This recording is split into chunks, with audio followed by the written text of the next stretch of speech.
Hello friends, for today's video I'm going to be tier ranking everything that I have read so far this year, with a couple of exceptions, so I'll go through those really fast and then we'll jump into the tier ranking. So I'm not going to be tier ranking the things that I have yet to discuss. I want this tier ranking to serve somewhat like a directory, so if there's a book that I mention that you want to hear more in-depth thoughts, I'll have in the description bar all the books that I talk about, every single review or wrap-up where they get discussed further, so that way that information is easily accessible to you. So the books that I have read but haven't yet had a chance to talk about are not going to be included today. So for example, Sunbringer, which I promise I will talk about very soon. I also do not really feel comfortable having really important nonfiction works up against fiction works, which isn't to say that fiction can't also be really important, or that there can't be really significant things that are brought to life and that you have a light shining on within fiction. It just still feels very odd to me to have something like Age of Madness by Joe Abercrombie up against something like Cobalt Red, which is all about the mining in the Congo. I absolutely highly recommend Cobalt Red. I just don't like the idea of being like, oh, but let me dissect. Did I like the writing style of this? Or did I think that the way the information was delivered was to my liking? That seems so weird for me. I'm not saying I think other people are weird who choose to include nonfiction works. I just feel very uncomfortable because those are really important topics, and even if they are not delivered exactly to my taste or something, which Cobalt Red was great, so that's not even what I'm trying to imply, but I just don't like doing that. So I'm going to mention really fast the 2 nonfiction books that I'm not including in the tier ranking, so if you are interested in hearing more thoughts, you can check out those videos in the description bar, but Cobalt Red is one of them. It is about the mining in the Congo. It's extremely eye-opening. It's a fantastic read. I really highly recommend it, and if you find that maybe nonfiction is not the best way for you to pull in information, I at least would recommend looking up this topic, as there is so much that I think a lot of us, it would do good to know more about. And then I also read Long Walk to Freedom by Nelson Mandela. This is his autobiography. Another one I highly recommend. It is chonky. It is massive, so it took me a while to get through it because with nonfiction, I prefer to take my time and try to really pull through as much as possible because it is so much information. And that one I do think was worth it. It just is something that might slow down your reading if you take in nonfiction similar to how I do. But it really highlighted a lot of things that I didn't know. I am in America because I know everybody is not necessarily in the same country as me. And I didn't, at least in my education growing up, learn much about international politics outside of maybe world history, but that was more so focused on events from a long time ago as opposed to things that were happening pretty much in people's lifetimes that are still alive today. So I think Long Walk to Freedom definitely served to illuminate a lot of things that I didn't know that much about. Definitely highly recommend that one. There's only 2 other ones that I'm not going to be discussing, and those would be my own works because I feel that would be really strange for me to be like, well, I think my writing is better than this, or to be on the other end, be like, I don't know if I like it as much as Age of Madness. But the 2 books would be one that's already out, which would be Peace and Turmoil, and then the sequel, Remnants of Dawn, is not yet out. It is completed. I wanted to read through all of it before I sent it to my editor, so I did do that. I read through the whole thing, but I had reread the first book so that I could look for cohesiveness and continuity, and then went into the second one, read through all of that. There will be more updates for those of you that care about that kind of stuff coming soon. I just don't feel that this is the place for that, but I promise I'll be updating about that whole process and potential timeline of things in a future video. So anyway, all of that out of the way, jumping into the tier ranking itself. So I have 7 tiers. More realistically, I have 6, as tier 7 going to just be DNFs. I'm not saying that I think they literally belong at the bottom by putting them in tier 7. Tier 7 is more just kind of like an asterisk of, I didn't complete these. I did read a decent amount where I'm like, well, I have some thoughts, but I don't feel it's fair to put them against the other ones, but I do want to mention that I at least tried these ones, and I will have a DNFs video coming up where I go more in depth about them, but I'll mention them and they'll just be in the bottom tier. Then from there we have 6 tiers, and the top 3 are all positive. I have basically new all-time favorite, this is amazing, which is a really hard thing to break into. And usually they don't even exist in my tier rankings. Usually it's kind of like, did I enjoy this a lot? Then it's top tier. But today it's like, was this better than everything else? Okay, well then this gets its own tier, basically. And then the 2 tiers beneath that are both, I really, really enjoyed these. I had a lot of fun with them. Maybe they're not new all-time favorites, but I absolutely would want them to be a part of my home library. I could see myself rereading them in the future. So I've definitely had a good time with them. I don't want to dismiss the impact that they had, those sorts of things. The middle tier is kind of like, I don't have strong feelings either way. And then the 2 tiers beneath that are, these really didn't work for me. I maybe had more negative feelings throughout the reading process of these, or I definitely had entirely negative feelings. I kind of wish I had DNF'd them. Some of the things on the DNF list, I'm like, I kind of wish I had just not finished some of the ones in the lower tiers. And the DNFs, I would have rather have kept going, because those probably would have ended up in the like, tier, as opposed to like, no. So now jumping into the tiers, I'm just gonna really quick go through the DNFs, and then as always I like starting more in the middle area and then working into the extremes. The DNFs themselves, we have A Tempest of Tea, The Last Love Note, Loyally Luke, Swordcatcher, A Letter to the Luminous Deep, and A Botanical Daughter. These are where I made a little bit of an exception as far as if I haven't really had the chance to talk about them, I'm still actually including them, and the reason being because I'm probably not really going to be talking about them. So I just wanted to at least let you all know that these are ones that I have tried and they didn't really work out for me. As I said before, I will be doing a DNFs video where I go a little bit more in depth, but these ones, not really my style. Some of them I got pretty far into, like Swordcatcher, I think I got 70 or 80% through, which is a pretty big book. So that was a kind of a time sink to then decide to jump ship with.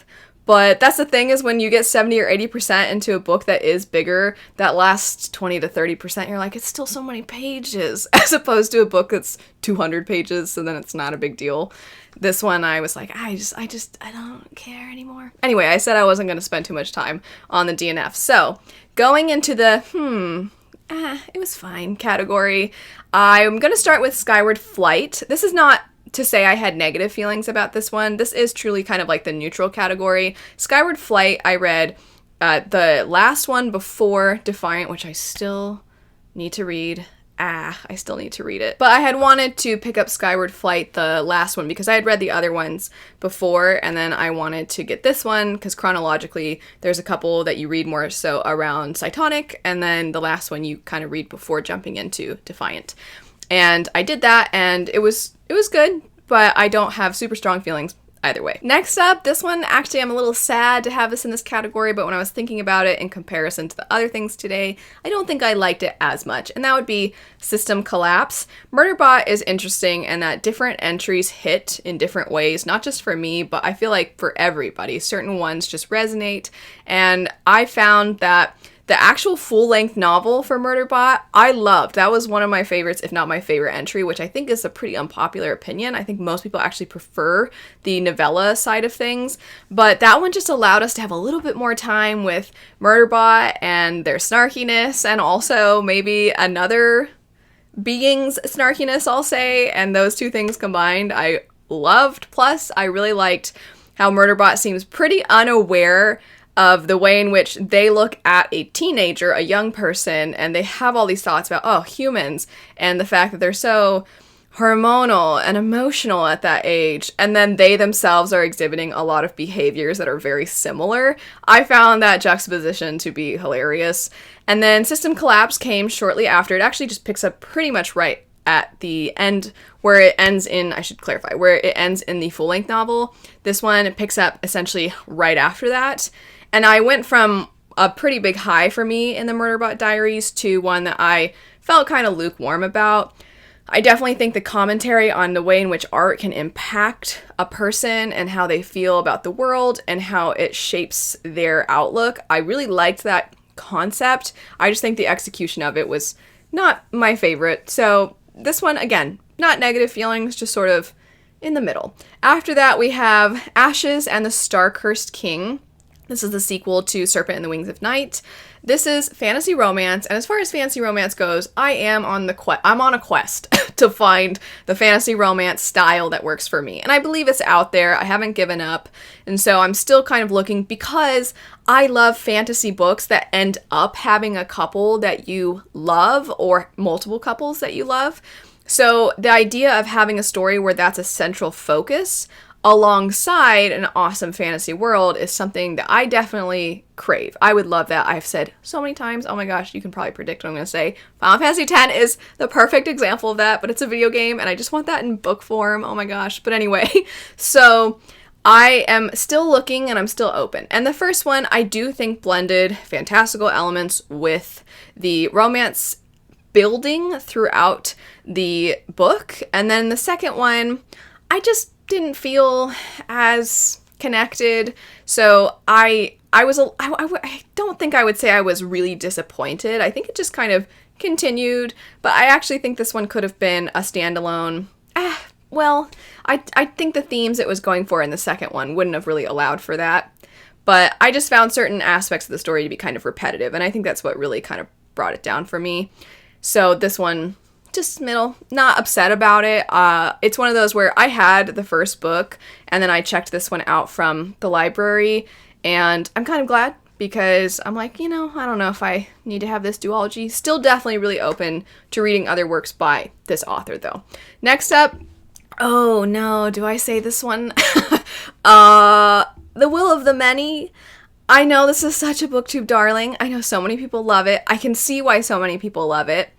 It's a little bit similar to some other works that a lot of us have read and seen before, and I think that's what kept this from being at least a tier higher. If it were, and there's a couple other things. I definitely think that the magic was so fascinating, and there were so many implications to how it tied to the themes throughout the story, because so much of it is kind of like, how much are we complicit in the atrocities of the world, but tie that to the magic and how the magic is connected to their society. I was like, oh wow, this is amazing. And then we kind of set that in a box off to the side, because we're like, okay, now we're gonna have a magic school setting, and we're not allowed to really do the magic at this magic school setting. We just like kind of learn the theories sometimes, and then the rest of the time we do trials, and I'm just like, oh no, I wanted that other stuff though. You set it up for me at the beginning and it was so cool, and I really want more of that. Anyway, so I do still plan on picking up the next one, and I think this one has the potential to go up as far as the series as a whole, but that first one, it almost hyped itself up at the beginning for me, and then I was disappointed in it not living up to the expectations the beginning set up. And I do think there are some parallels between it and some other works that I have read before, so this one, still gonna read the next book. Just this one so far I'm kind of neutral on. Next up we have The Mystery Guest. By the way, if it's not clear, the order in which I'm talking about these is not the order. It's not like I like Skyward Flight the most and now Mystery Guest is next. I don't want to rank them within each category, because then we'd be here for forever. So I'm not gonna do that, but I just wanted to throw that out there in case, because I know some people do have that be the way in which they go about tier rankings, and that's not how I do it. But anyway, The Mystery Guest. This is a cozy murder mystery, and it is a sequel to another story with the same character, and she works at a hotel, and there is a murder in the first one, and the prime suspect is her. And then in the second one, the prime suspect is somebody else, but our character sort of takes her under her wing, and she wants to believe she's innocent.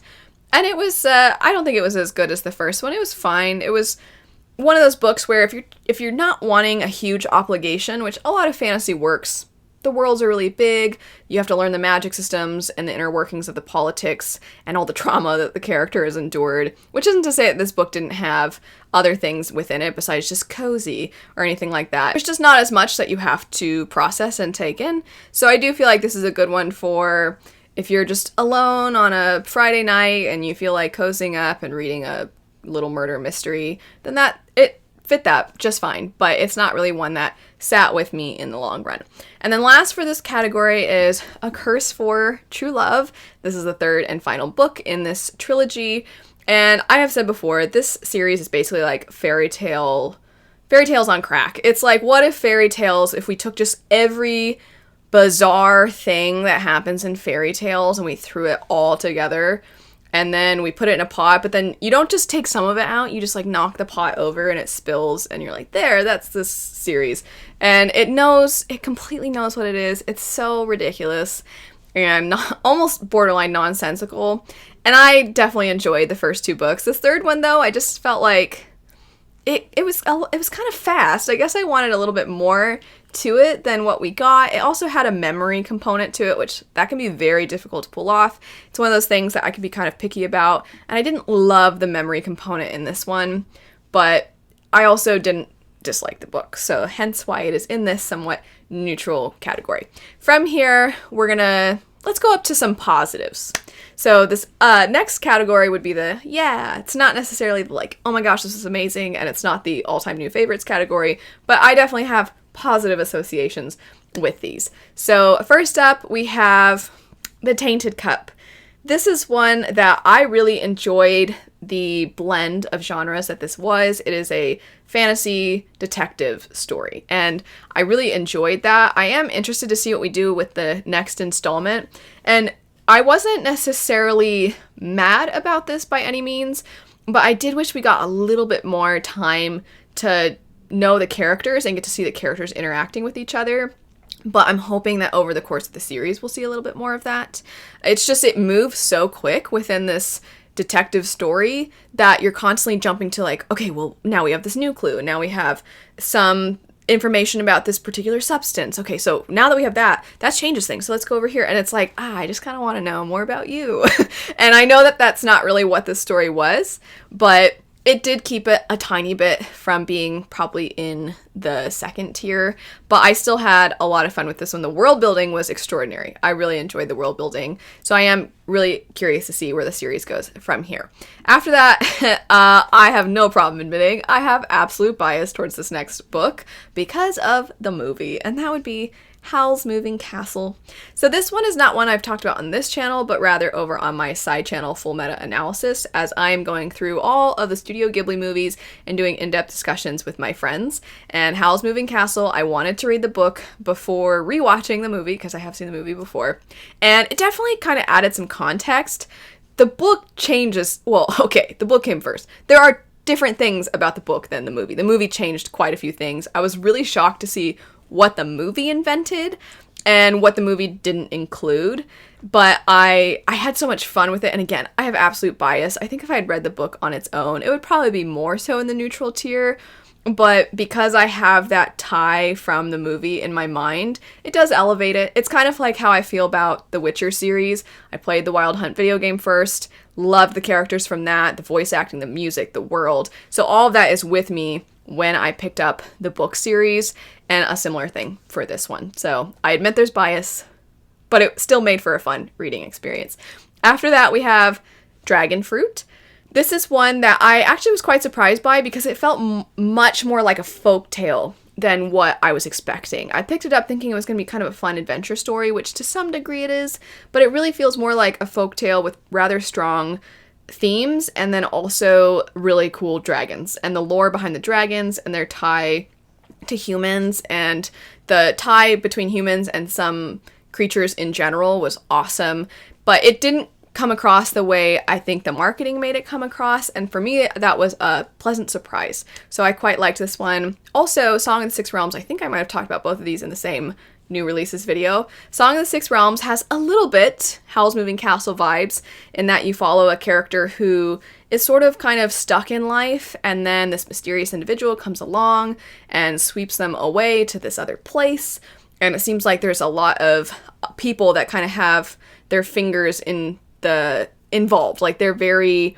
much trying to pull what they can out of this individual as well as other people, and it seems like they're all very powerful, and our character's kind of just caught in the middle of all of it. So I definitely think that it had some things that matched Howl's Moving Castle. However, it's certainly its own story, and I liked the way that music was represented in it, so I quite liked this one. I do think it has almost this ethereal feel, which often does create some distance for me and the characters, and I'm a very character-driven reader, so I did kind of miss getting a little bit more of that, and just the general nature of the setup made it feel as though I was watching a story unfold as opposed to feeling more of the story. So for that reason, that's why it's not higher, but I still quite liked this one. Next up, we have A Fate Inked in Blood. This is by Danielle Jensen, who has written the Bridge Kingdom series, and what I was saying before about what I'm wanting from fantasy romance, I think Danielle Jensen does a good job of combining the fantasy elements and world building, because technically Bridge Kingdom doesn't really have magic, but it does have world building things. This series is much more fantasy leaning though, and the way she combines that with the development of the characters and their relationship, I like the balance quite a bit, and I like her writing in general. So this one had a really good time with it. It was a little tropey, it was a little cliche, I should say, because tropes are not inherently bad or good, but it did lean into cliche territory from time to time, but it was still overall for me a fun read. Next up, we have Foxglove. This is a sequel to Belladonna. Belladonna would be in the tier above this, and this is below. It just wasn't quite as strong. For me, I think that because we branched out, we had a new perspective, and they were more so the focus of the story, that took me aback. I kind of missed our other character. I didn't dislike having this new perspective. I just think I was thrown a little bit, and it took some time to be readjusted, and it feels a little bit like it has middle book syndrome. I also just found, I guess you could say, the love interest of the story to not be as compelling as the one from the first book. So that's all I'll say about that. Next up, we have Dark Star Burning, Ash Falls White. I think similarly, the first book in the series would be probably, it's a duology, so it's just 2 books. The first one I think would be in the tier above this, and this one was just a little bit below because I kind of feel like this could have been a trilogy. I quite liked the ending. I really liked the lore elements. The way in which the world is described is very lush, but I just wish we had a little bit more time with the characters. I think this as a trilogy might have worked a little stronger for me, or if you cut some things, just make this one big standalone. So it was maybe more of like pacing things, but I still quite liked it. After that, we have The Prisoner's Throne. This is another book in Holly Black's series with the Cruel Prince series. So Cruel Prince has its trilogy, and then this is the duology that comes after, and this is the second book in that. And Folk of the Air is the name of the original trilogy. So when I first got into this one, also there was a perspective shift, and I was like, oh, I don't know why I didn't realize that that's what was happening, but I didn't, and it's probably because I try to avoid looking at too much, especially with sequels, before I go into it. But with this one, I was unsure, but I ended up quite liking that decision. And then I will say, she just has a way of kind of sucking you into the story. I really love her world, though. I think that's what really makes me excited about her works, is the world is just so vivid. I don't know what it is. I almost want somebody to create like an amusement park. I've said that before about some of the other stories that I pick up, but I want an amusement park. I think I said that about Avatar, The Last Airbender.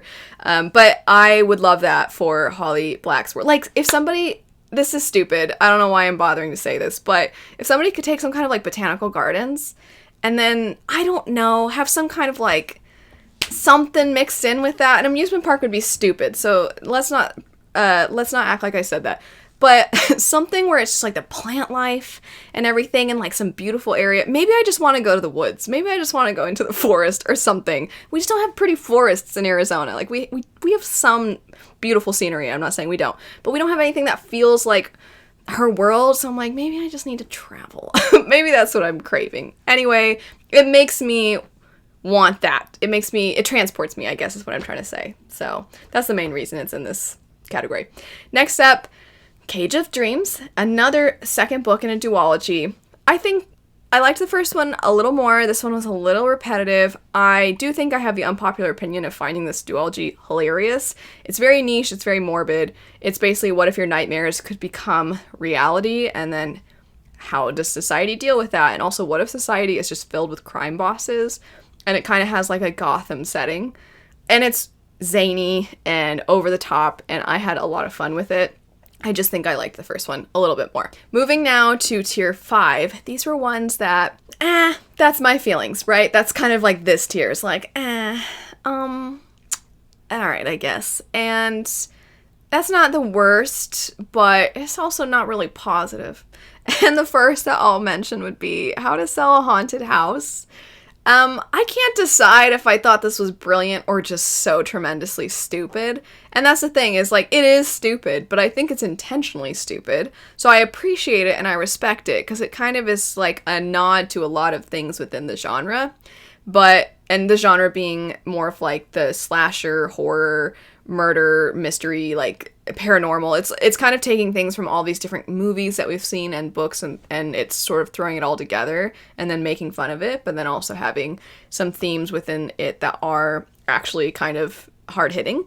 And so while I respect all of that, the reading experience was so weird and aggravating because the characters were so ridiculous and dumb, and it was hard for me to not be like, dude, what the heck? Especially because I think I would have felt differently if the entirety of the book had this almost satirical feel. But it threw me for a loop because the first half was relatively grounded, and then it was the second half that got really out there, and I was like, wait, what is happening? Why are our characters suddenly idiots? And that was so frustrating. But in a sense, I'm like, but does this go in the second tier? I don't know. So I have really conflicted feelings about this. The reading experience was aggravating, but then the after is kind of like, it's kind of funny though. So I don't know how I feel. I almost feel like it somehow needs to be split apart and belongs in like every tier on this list. So take that for what you will. After that, these next two books are very similar as far as my feelings toward them, and I think sort of their setups, which would be Starling House and The Unmaking of June Farrow. Less so their setups and more so their executions. There's something about, I think, the writing style of The Unmaking of June Farrow and the other works by this author.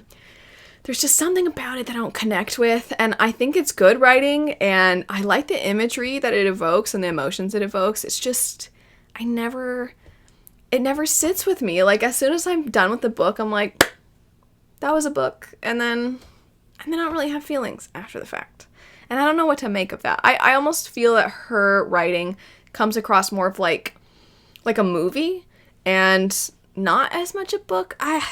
Anyway, I don't think it's bad. I just didn't really enjoy it. But I guess similar things I could say about Starling House.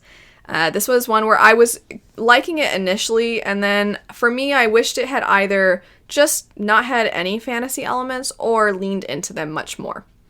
And I actually think The Unmaking of June Farrow I could say a similar thing about. The Warm Hands of Ghosts, that's the next one. So this is one that I think is very hard-hitting with what it is going for.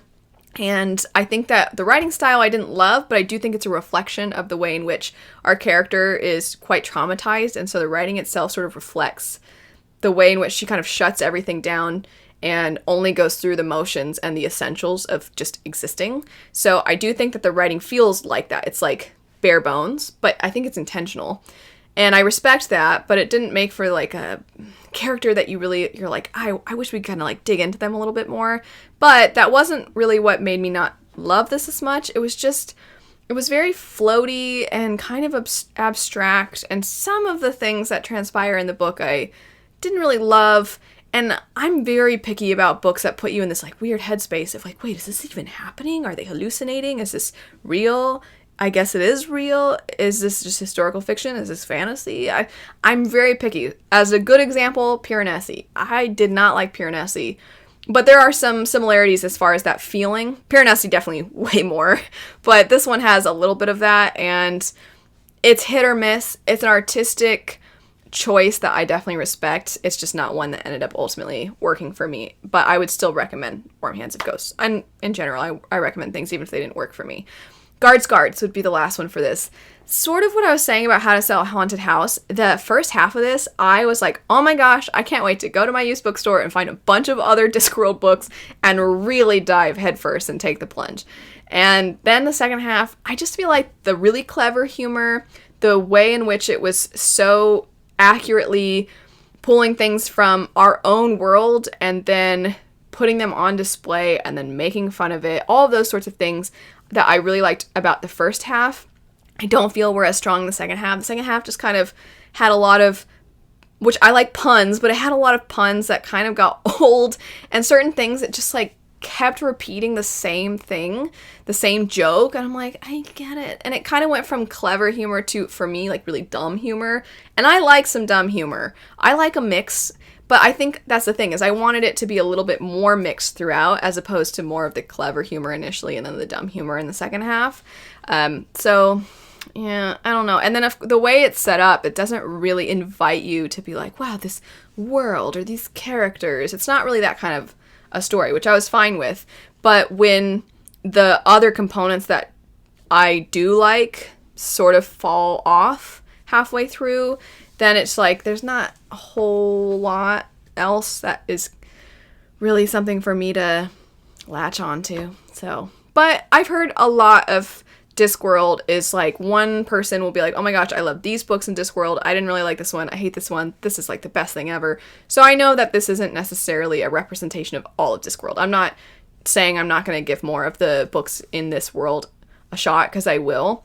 This one just for me was not ultimately something I fell in love with. Oh, it makes me sad because it was so close to being up way at the top, and then it just kind of didn't hit. Now, though, talking about the higher tiers, let's go to tier 2. These are ones that I really love. They're the kinds that will likely show up in, best of the year type of videos. They're not new all-time favorites where I'm just like, this is absolutely top 10 sort of a thing. But I really liked them, and there's just a couple things that keep them from being up higher. So The Girl in the Tower, this is the second in the Winter Night trilogy. I'm so close. I just need to read the third one, and then I'll have finished the Winter Night trilogy, and I'm so excited. I've heard really good things about the third one, so I'm pumped. And I really liked the second one. I was really surprised because she took kind of a chance at the beginning of the story with how she executed it. And then I really liked the chance that she took, though. I thought it set the story up very differently than what we usually see. And I just think she combines historical fiction and fantasy really well, interestingly, because Warm Hands of Ghosts didn't work. But I still think that she combines these elements together great. And I think for me, it's the folklore elements that especially shine in this trilogy. Next up, we have Kiki's Delivery Service. And much like Howl's Moving Castle, I am sure that there's some bias toward this one because of my love of the movie. That said, I do think that this one, as a book, I enjoyed a little bit more than Howl's Moving Castle, so that's why this one as a book is higher. It's not necessarily to say like the movies would be ranked this way also, but I just thought it was so cute and so precious, as is the movie. Kiki's Delivery Service is just adorable, but then there's that kind of melancholy nature to it, because it's like, oh, things change when you grow up, but done so well. That theme is executed phenomenally in this, and it's just precious. It's precious, but it makes you a little sad. And you're like, oh, we all go through stages in life, and then someday we die. And also, though, there's cute things along the way. Anyway, Kiki's Delivery Service is adorable. Next up, speaking of someday we all die, that's not true for Addie LaRue, but I really, really love this one. She's somebody who can't die despite everything that she's experiencing. She should age, she doesn't age. You know what Addie LaRue is. But anyway, while I do think I have some criticism of this, and I definitely can see other people's criticisms, I'm like, yeah, I don't disagree. The hard-hitting moments for this hit very hard. Plus, I just really like V. Schwab's writing itself. So this one, I quite enjoyed it. A Study in Drowning. The themes of this one were great. You could read it and kind of not really pay attention to the themes and just kind of get captured in the aesthetic and the atmosphere, which is established very well, and the relationship between our main character and the love interest in the story. And I think that you could just read it and enjoy those things for what they are. For me, this whole thing was kind of like a metaphor for trauma and how we process it, how it impacts us on a day-to-day basis. Even though it transpired before, it's just like this thing that is with us all the time. It's like our shadow sort of a feeling. And you can't escape it. It affects how you see other people, how you perceive interactions. And I think that was captured very well in this. It did make our main character feel sometimes like you're like, oh, I think you're maybe like misreading the situation. And that is a tough thing to put into a story because it doesn't necessarily make your character somebody that the reader instantly is like, I like this person. But that is how it is for a lot of people when they have experienced extreme trauma. It definitely impacts how they perceive things. And so in a sense, it's almost like an unreliable narrator, except for you can tell because if you're like gathering the way you're like, okay, I think I'm picking up the pieces of what's happened, and then just kind of watching the way in which the whole idea of it being a study in drowning, of like this person slowly letting it affect them, but then are they going to push back against that? Are they going to let it control their life? You know, that I think was done very well in this story. So that one had to be up here. Plus, I just really enjoyed it. I quite liked the writing of it. Next up, What Feasts at Night. I think the first one in this is kind of a reverse of what I've said about some of the others that are sequels. The reverse would be that the first one I think would be a tier lower, but this one really, for me, stepped it up. I like T. Kingfisher's writing, I like T. Kingfisher's humor, and I like that she dives into so many different genres and takes so many chances. They don't always work for me, but this one really did, mainly because it's not even the horror elements, which is mostly what I would say this is. It was the way in which it represented PTSD. I thought it was phenomenal, and I really quite liked that. I also just kind of enjoyed the general feel of this one too. Next up, Bookshops and Bone Dust. So cute. I thought it was adorable. It just felt like a love letter to bookworms, and even though that feels almost fan servicey, I was like, I don't care, it's so cute. So I don't have a whole lot else to say about this one. It was precious. It was precious. It kind of gave me similar feelings to something like Kiki's Delivery Service. Next up, Ruthless Vows. I love Divine Rivals. I think the sequel was just a little bit beneath Divine Rivals for me, but as a whole, this duology is just really impactful, I think. And the way in which, I say all the time, the way in which it kind of centers the journalists, the people that are craving representing the truth to the world and putting their lives at risk, the way it makes them the heroes of the story, I think is phenomenal. Really love this duology. It's just Ruthless Vows wasn't quite as strong as Divine Rivals for me. Next up, Map of the Otherlands. Similar thing could be said. An Encyclopedia of Fairies is a little higher. Still really liked Map of the Otherlands. I think we kind of were a little repetitive with how we structured the story. As far as the first one to this one, it followed a very similar blueprint. I'm hoping the third one is going to stray from that a little bit. I'm pretty sure it will, given the things that transpire within the book. But in general, it's so fun. And the banter between the characters and their personalities just scream off the page, which I really love. Next up, we have The Last Cuentista. This was a Patron Standalone buddy read pick, and as a result, I was like, okay, I don't really know that much about this one, and I'm going to keep it that way. I don't want to hear anything. I don't even want to look at the synopsis. And I loved the reading experience doing it that way, because while I usually want to know a little bit to gauge whether or not it's something that I would even want to pick up, this one I was like, I don't know, I just have a good feeling about it, but I don't know what I'm getting into. And it's very much speculative, and it's kind of like a blend of sci-fi and contemporary and almost post-apocalyptic in a sense, and it's great. I don't want to say too much in case you also want to go in the way I did, because I was like, what is going to happen? And I haven't had a reading experience like that in a long time. It was great. I loved it. Gideon the Ninth. This one I almost considered putting in the top, but I was like, I don't know if I can put it in all-time new favorite just yet. I think I have to wait and see how I feel about the rest of the series, but I am excited to keep going this. What I was saying about Guards having this sort of clever humor and stupid humor, this is that to the extreme. The writing itself can be so polished and posh and really beautiful, and then so dumb. And then it can be so stupid at the same time. And this was an instance where that combination really worked for me. I absolutely loved it. And Gideon is just the definition, like the epitome of a himbo. I loved her. I loved her so much. And it's funny because I feel like himbo is we're already extracting to make that word out of a different word, but then somehow Gideon fits this version of the word, and I just love it. I love her so much. And I'm sad because I have so many other books on my TBR, and I'm like, I kind of just, every time I bring Gideon up, I'm like, I kind of just want to drop everything and read the next books. But hopefully I will have time at some point to read books 2 and 3 back to back, and then I have to look up when the 4th book is projected to come out, because I do kind of want to just jump through.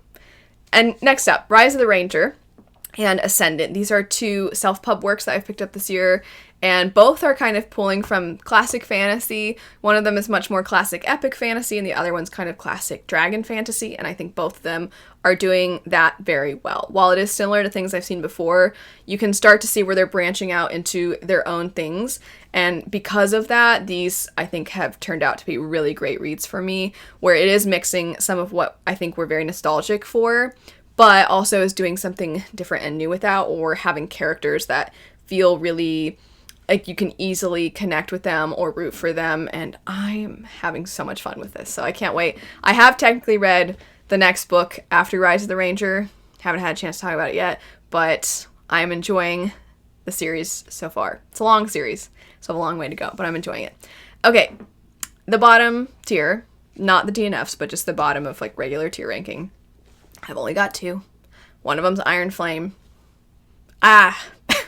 I wasn't a fan of Fourth Wing, but I was like, I'll give the second one a try. And then it was so long, and I'm like, why did I decide to do this? But no, let's just push through. It's not like, it reads like text messages, so it's not difficult to read by any means. So even though it's really long, it's not like this big commitment necessarily. But anyway, I don't. That's just not the series for me. I tried. I can say I gave it a fair go, but our main character is so annoying. The love interest is annoying also, in my opinion. I just wish the dragons existed elsewhere, because they're cool. And the griffins, honestly. I'd be fine with that, too. Can it just be a story about the dragons and the griffins? The other book in this tier would be Guns of the Dawn. I really appreciated the themes of the story. I like the writing of the story, and I absolutely want to read something else by this author. However, there were just a few things in this that really irritated me, and it's going to be so different from person to person. I did a super in-depth review for this one because I think that the things that really bugged me are not going to bug other people. So I wanted to ensure that you still had a good idea of what you're getting with this, so you could decide for yourself, like, oh, the things that bugged her, like, I don't think I'll care. But I couldn't get over some of that stuff. And so I also didn't include in that review. There were so many other things I could have included. But, the romantic subplot is just such a huge miss for me. And I'm almost tempted to go through and talk about some of the other things. But I'm not. I think the review is like 45 minutes long. So I don't need to go on and on. But, yeah, these two just didn't work for me. But let's talk about the thing that is a new all-time favorite, and that would be every single book in Age of Madness. This trilogy is perfection. It is so good. Oh my gosh. I did not think that the jump between First Law and Age of Madness for me personally was going to be so big, because I like the First Law trilogy. I have some criticisms on a personal level, not things that I think are objective or anything like that, but there's certain things that I'm just like, well, I kind of wish this was this way, or I wish this was this way. And it's like everything I could have ever wanted, and it's so good. It is very vulgar, so I know it's not everybody's cup of tea. It's grimdark, if you don't know. So I understand that it's not for everybody, but I think the way in which he writes the characters, I think his foreshadowing is brilliant. It's the kind of foreshadowing that you don't even know it's foreshadowing until you're done and you're like, well, he told us exactly, like immediately he told us exactly how things are going to turn out. Certain things are obvious, like there's a character that has visions, basically, and I'm not talking about that. I'm talking about the literal, like, first scenes of certain characters, and you're like, what? Come on. Why are you so sneaky? And it just... I'm just like babbling incoherently. It's so good. The character work is phenomenal. The twists and turns are amazing in this.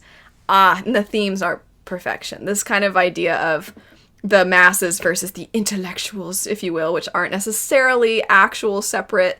There's obviously very intelligent people in one area, and then there are all around, but then money makes a big difference, and power makes a big difference in how much control you have over your own life, over other people's lives, and how much you turn a blind eye to things. And we look at kind of like the people over here, and then we kind of see how the masses are like, no. And they just